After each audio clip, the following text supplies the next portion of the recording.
একটা মেসেজ হচ্ছে, বাংলাদেশ আমাদের সকলের দীর্ঘদিনের বঞ্চনা এবং নিষ্পেষণের পর, ফ্যাসিবাদী শাসনের পর বাংলাদেশ মুক্ত হয়েছে।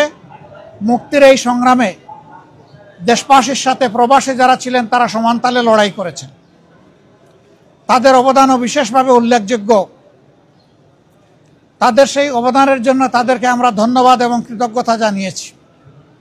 আর আমরা বলেছি, প্রবাসীদের সবচেয়ে বড় অধিকার ভোটের অধিকারটা ছিল না। এবার এ দাবি সবার আগে আমরাই তুলেছিলাম এবং আমরা এই দাবি ছেড়ে দেইনি। আমরা এই দাবি নিয়ে প্রধান উপদেষ্টা, নির্বাচন কমিশন সহ গুরুত্বপূর্ণ সকল জায়গায় প্রবাসীদের হয়ে কথা বলেছি। আমরা সরকার এবং নির্বাচন কমিশনকে ধন্যবাদ জানাই। এই প্রথমবারের মতো ব্যাপক ভিত্তিক বিদেশিদেরকে ভোটার তালিকায় যারা প্রবাসী আমাদের, তাদেরকে সম্পৃক্ত করার তারা উদ্যোগ নিয়েছেন। কিন্তু সেখানে কিছু সমস্যা রয়ে গিয়েছে। অক্টোবরের 30 তারিখ পর্যন্ত সময় বেঁধে দেওয়া হয়েছিল। এই সময়ের ভিতরে যে সফটওয়্যার এখানে ইনস্টল করা হয়েছে, এটা ফাংশন করে নাই প্রপারলি, যার কারণে আগ্রহ থাকা সত্ত্বেও, চেষ্টা থাকা সত্ত্বেও অনেকেই কিন্তু ভোটার হতে পারেননি।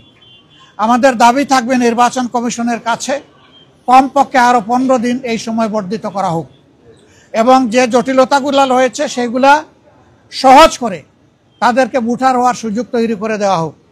আরও কিছু সমস্যা আছে, কিছু শর্ত জুড়ে দেওয়া হয়েছে। আমরা বলবো, একজন নাগরিকের প্রমাণের জন্য তার আইডি কার্ড, ন্যাশনাল আইডি যথেষ্ট।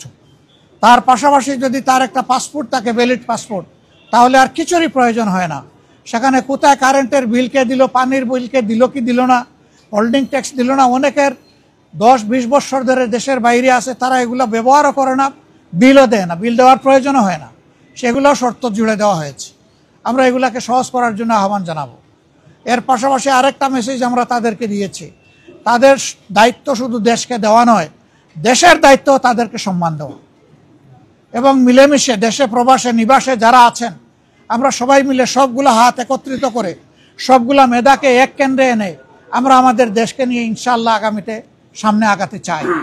এই জন্য আমরা বলেছি, জাতীয় সংসদ সহ সরকার পরিচালনা এবং দেশ গঠনের সর্বক্ষেত্রে প্রপোর্শনেট হারেই প্রবাসীরা ইনশাআল্লাহ তারা সেখানে অংশগ্রহণ করবেন। তাদের সেই জায়গাটা নিশ্চিত করা হবে ইনশাআল্লাহ। এটা হয়তো সময় লাগবে, এটা আজকেই বললে আজকেই হবে না, কিন্তু এটি আমাদের স্বপ্ন। স্বপ্ন বুনলে একদিন আল্লাহ তাআলা বাস্তবায়ন করবেন ইনশাআল্লাহ। আমরা সেই স্বপ্নের দিকে আগাবো আল্লাহ চাই।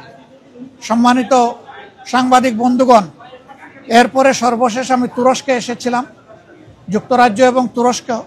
সেই তুরস্ক থেকে আজকে এখানে আসলাম। সেখানেও সরকারি বেসরকারি বিভিন্ন পর্যায়ে আমার অত্যন্ত গুরুত্বপূর্ণ মিটিং হয়েছে। আর বাংলাদেশি ডায়াসপোরা আছে যারা, তাদের সাথেও আমার বসা হয়েছে, তাদের কথাও শোনার সুযোগ হয়েছে। আমি আসলে নিজের কোনো প্রয়োজনে দেশ থেকে বের হইনি। আমি বের হয়েছিলাম দেশ এবং জনগণের প্রয়োজনে। যেখানে গিয়েছি জনগণের স্বার্থকে, দেশের স্বার্থকে সামনে রেখেই কথা বলার চেষ্টা করেছি এবং যেখানে গিয়েছি একটা কথা বলার চেষ্টা করেছি যে দুনিয়ার সকলের সাথেই আমরা সম্মানজনক সম্পর্ক চাই। এই সম্পর্কটা হবে মিউচুয়াল রেসপেক্ট এবং ইকুইটির ভিত্তিতে। আলহামদুলিল্লাহ, আমরা যত জায়গায় গিয়েছি তাদের অ্যাপ্রিসিয়েশন আমরা পেয়েছি। তারাও মন খুলে আমাদের সাথে কথা বলেছেন, আমরাও মন খুলে আমাদের সবগুলা বিষয় তাদের সাথে শেয়ার করেছি। আল্লাহ তাআলার কাছে দোয়া করি, এই সফরে যে সমস্ত পদক্ষেপ নেওয়া হয়েছে অথবা আলাপ আলোচনা হয়েছে, সেগুলা যেন দেশ এবং জাতির কল্যাণে নিয়োজিত হয়। কোনো ব্যক্তি নয়, গোষ্ঠী নয়, দল নয়, দেশ এবং জাতির জন্য উপকার হয়। আপনারা এত সকালে এখানে কষ্ট করে এসেছেন। আমি সবাইকে ধন্যবাদ জানাবার আগে আরেকবার আপনাদের আন্তরিক সহযোগিতা কামনা করব। আসলে আপনারা জাতির, ব্যক্তিগতভাবে জাতির বিবেক, আর আপনাদের হাউসগুলো দর্পণ। আমরা সমাজের এই দর্পণ এবং জাতির বিবেকের কাছে দেশ গড়ার অভিযাত্রায় জামাতে ইসলামী যে সমস্ত কর্মসূচি ঘোষণা করছে, যা দেশ এবং জাতির কল্যাণে, আমরা এই সবগুলোতে আপনাদেরকেও আমাদের সাথে চাই।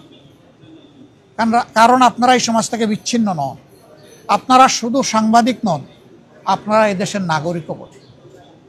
অতএব আমরা যে নাগরিক অধিকারটা নিশ্চিত করে একটা মানবিক বাংলাদেশ গড়তে চাই, বৈষম্যহীন বাংলাদেশ গড়তে চাই, এই ক্ষেত্রে আপনাদের ভূমিকা হবে অগ্রগণ্য, সেটা আমরা প্রত্যাশা রাখি। কারণ সাংবাদিকরা যখন জাতির কল্যাণের সিদ্ধান্ত নেন, জাতি তখন কল্যাণের পথ খুঁজে পায়। আল্লাহ রাব্বুল আলামিন আপনাদেরকে জাতির কল্যাণে কবুল করুন। সবাইকে আরেকবার ধন্যবাদ। আসসালামু আলাইকুম ওয়া রাহমাতুল্লাহ। আপনি নতুন করে আমির নির্বাচিত হয়েছেন, আপনার অনুভূতি জানতে চাই। আর গতকালকে বিএনপি তাদের দলীয় মনোনয়ন ঘোষণা করেছে বিভিন্ন সংগঠনে, আপনারা কবে করতে যাচ্ছেন এই দুইটা যদি একটু বলেন। আলহামদুলিল্লাহ।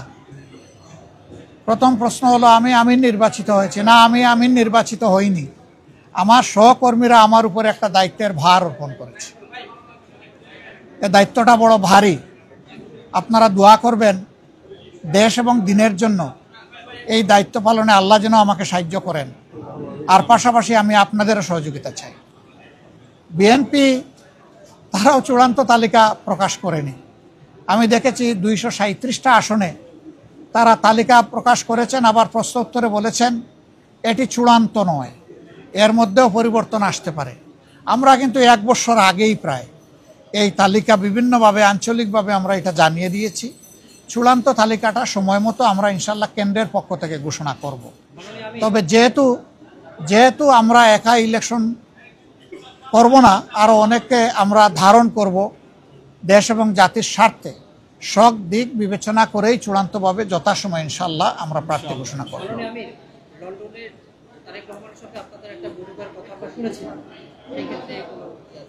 আপনারা শুনেছেন, আমি শুনি নাই।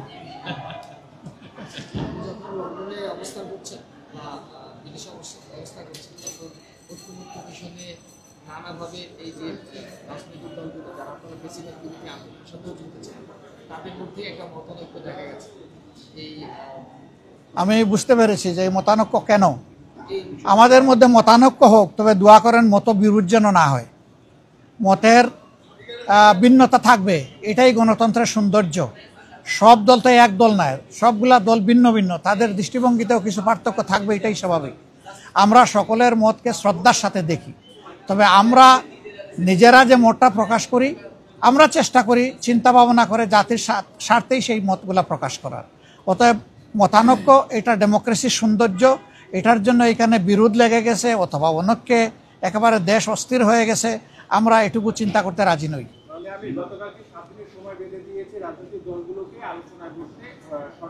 না, ওনারা বেঁধে দেয়নি, আমি এটাও শুনেছি ভালো করে।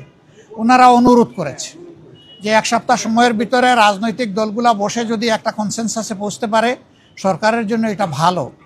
এবং আমরাই সবার আগে আমাদের পক্ষ থেকে আমাদের নায়েবে আমির আহ্বান জানিয়েছেন যে আসুন আমরা খোলামেলা আলোচনা করে আমরা এই সমাধানে পৌঁছি দেশ এবং জাতির স্বার্থে। আমরা আশা করি অন্যরা আমাদের এই আহ্বানকে সাড়া দেবেন ইনশাল্লাহ।